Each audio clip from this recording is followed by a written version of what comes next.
തുടരെ തുടരെ ആരോപണങ്ങൾ മാത്രമേ ഇപ്പോൾ അദാനിക്ക് കേൾക്കുള്ളൂ. അദനിയുടെ എല്ലാം നല്ല ഷെയർ നല്ല ഡൗൺ ആയി വാൻച്ച 0 പ്രൈസിലടക്കം ഇരിക്കുന്നുണ്ടാവും.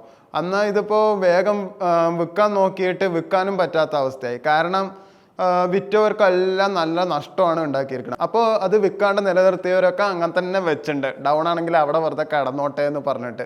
എന്താണ് ആക്ച്വലി അദനിക്ക് ഇങ്ങനെ വരാൻ കാരണം എന്ന് നിങ്ങൾക്ക് ശരിക്കും വല്ല ഐഡിയ ഉണ്ടോ?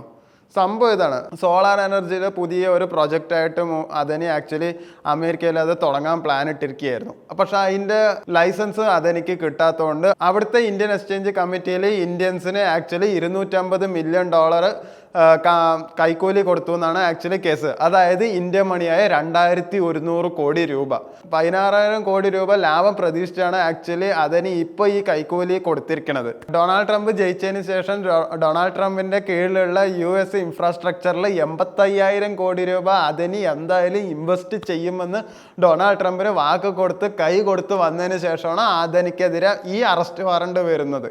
പക്ഷെ അതൊന്നും അല്ലല്ലോ നമ്മുടെ വിഷയം. നമ്മുടെ ഈ ഷെയർസ് ഇനി താഴുമോ അതോ കയറുമോ എന്നുള്ളതാണല്ലോ. ഞാനൊരു സാധാരണ ഒരു മിഡിൽ ക്ലാസ്സിൽ ഒരാൾ ചിന്തിക്കണ പോലെ ഞാൻ പറഞ്ഞുതരാം. എന്തായാലും അദനിയെ പോലെ ടോപ്പിൽ നിൽക്കണ ഒരാളെ എന്തായാലും അറസ്റ്റ് ചെയ്യാനൊന്നും പോണില്ല. പിന്നെ ആരോപണം വരുമ്പോൾ സ്വാഭാവികമായിട്ടും ഷെയർസ് താഴെ തന്നെ ചെയ്യുള്ളൂ.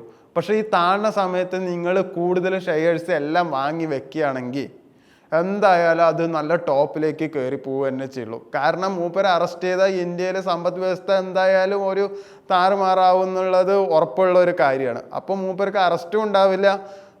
അതിനുവേണ്ടി നരേന്ദ്രമോദിയും ഡൊണാൾഡ് ട്രംപും ഒരു സംസാരം ആക്കുകയും ചെയ്യും.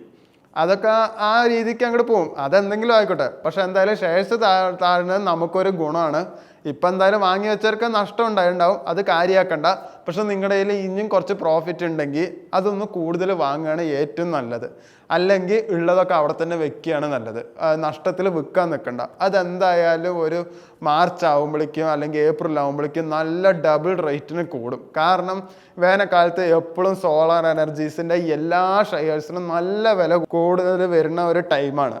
അതുകൊണ്ട് അത് നിങ്ങൾ മിസ്സാക്കരുത്.